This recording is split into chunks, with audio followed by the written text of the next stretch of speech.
O mercado de carros no Brasil está prestes a passar pela maior reviravolta das últimas décadas. Uma verdadeira invasão chinesa, com a BYD e a GWM na linha de frente, está acontecendo agora. E a pergunta que não quer calar é: será que as gigantes de sempre, como Fiat, Volkswagen, General Motors, será que elas estão com os dias contados? Vamos mergulhar fundo nesses dados para entender o que está rolando de verdade. Bom, vamos começar com um número que já diz tudo. Em 2026, a gente está falando de uma produção aqui no Brasil de algo entre 250 mil e 300 mil carros elétricos. Para ter uma noção do que isso significa, em 2023 esse número era quase zero.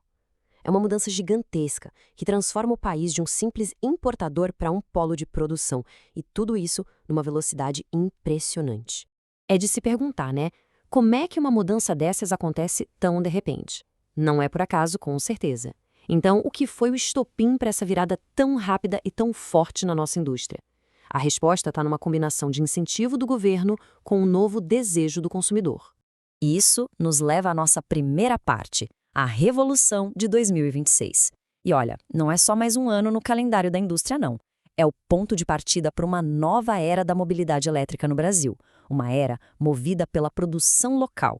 O grande motor por trás dessa revolução toda tem nome. É o programa Mover. Lançado em 2024, ele é basicamente um empurrão gigantesco do governo. São bilhões em créditos fiscais para incentivar as montadoras a desenvolver e, principalmente, a produzir tecnologias mais limpas aqui, no nosso quintal. Isso mudou as regras do jogo. Então, o ponto-chave é esse. Acabou a era de simplesmente trazer carro pronto da China dentro de container. O ano de 2026 é a virada de chave. Para competir de verdade no Brasil, vai ter que montar, vai ter que produzir, vai ter que usar peça nacional.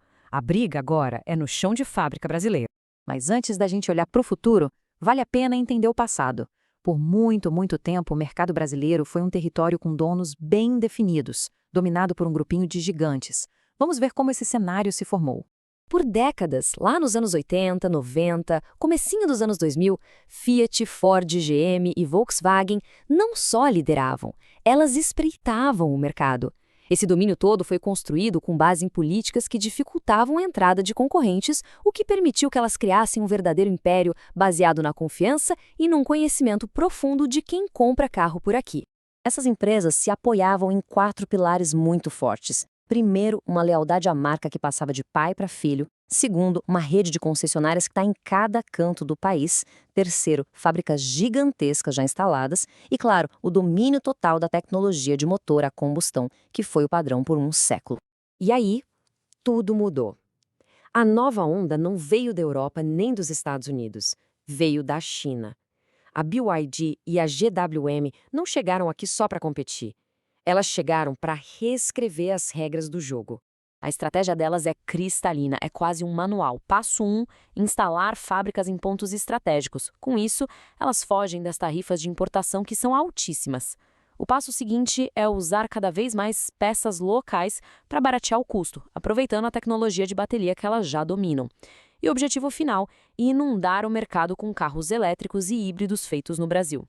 Tá, mas por que isso está funcionando justo agora? Essa citação da Argus Media aqui explica perfeitamente. A pandemia criou o cenário ideal.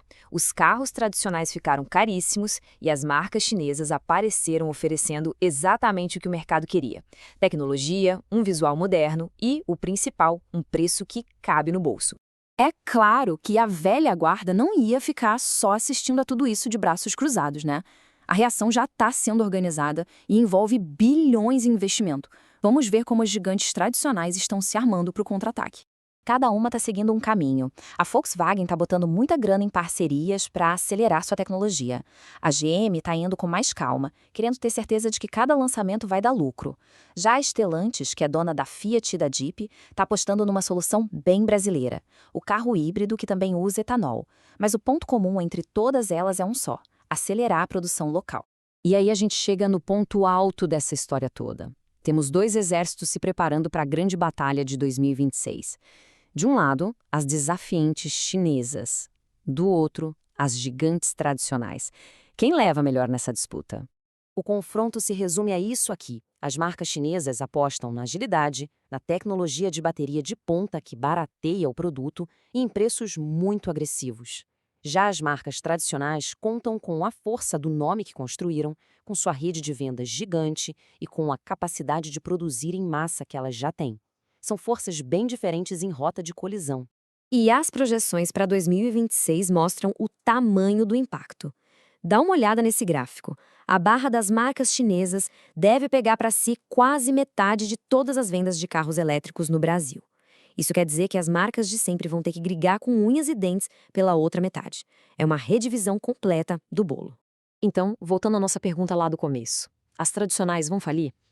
Talvez essa nem seja a pergunta certa. O que a gente está vendo não é o fim de um lado, mas uma reinicialização do mercado inteiro. A competição vai ser tão forte, mas tão forte, que todo mundo vai ter que se adaptar. Quem não se adaptar vai ficar para trás.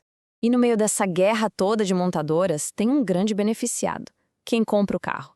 Toda essa competição, essa enxurrada de modelo novo, de tecnologia, tudo isso vai parar na mão de quem decide qual carro levar para casa. E fica aqui a reflexão final. A lealdade a uma marca conhecida vai pesar mais do que a inovação e o preço baixo de um carro novo? Com a produção em massa aqui no Brasil e essa concorrência fortíssima, será que 2026 vai ser o ano em que o carro elétrico deixa de ser um sonho distante para virar uma opção real no orçamento de milhões de pessoas? Essa é a grande promessa que está no ar. Valeu por acompanhar a gente nessa análise.